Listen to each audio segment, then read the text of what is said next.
ساری سیرت میں سے 3 چیزیں میں نے نکالی ہیں، عروج و زوال کے 3 اسباب ہیں۔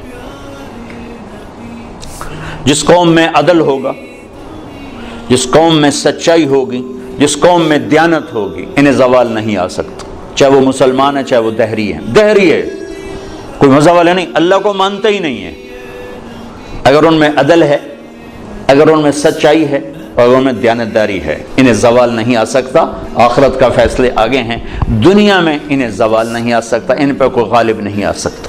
جس قوم میں ظلم ہوگا، جس قوم میں جھوٹ ہوگا، جس قوم میں بددیانتی اور دھوکہ ہوگا، انہیں کبھی عزت مل نہیں سکتی، چاہے ساری قوم مسجد میں تہجد میں حاضر ہو اور بیت اللہ حاجیوں اور عمرے والوں سے بھرا پڑا ہو، اعتکاف کرنے والوں سے مسجدیں تنگ پڑ جائیں، لیکن اگر جھوٹ ہے، ظلم ہے اور دھوکہ ہے، عزت کا خواب بھی نہ دیکھیں، ذلت اور پستی مقدر ہو جائے گی۔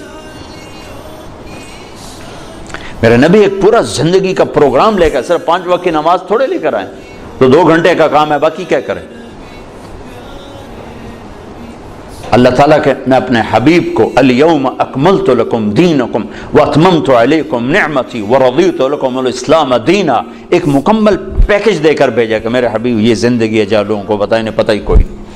جس کا ایک سرا اللہ سے ملتا ہے جس کو عبادت کہتے ہیں، دوسرا سرا انسانوں سے ملتا ہے جس کو اخلاق کہتے ہیں۔ انہی 2 کی دعوت دیتے دیتے آپ دنیا سے چلے گئے۔ السلام ما ملکت ایمانکم، اے میری امت، ایک نماز نہ چھوڑنا، ایک ماتحتوں پہ رحم کرنا، اپنے ماتحتوں پر رحم کرنا، اپنے غلام، نوکر، ملازم، کمزور پہ رحم کرنا۔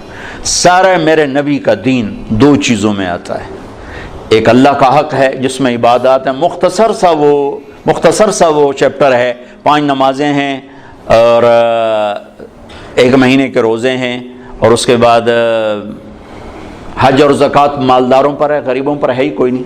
پھر حج بھی صرف صحت مند مالدار پر ہے، جو جانے کے قابل نہیں اس سے بھی اللہ معاف فرماتا ہے۔ لیکن باقی 24 گھنٹے کی زندگی میں میرا نبی ایک پورا دستور لے کر آیا ہے۔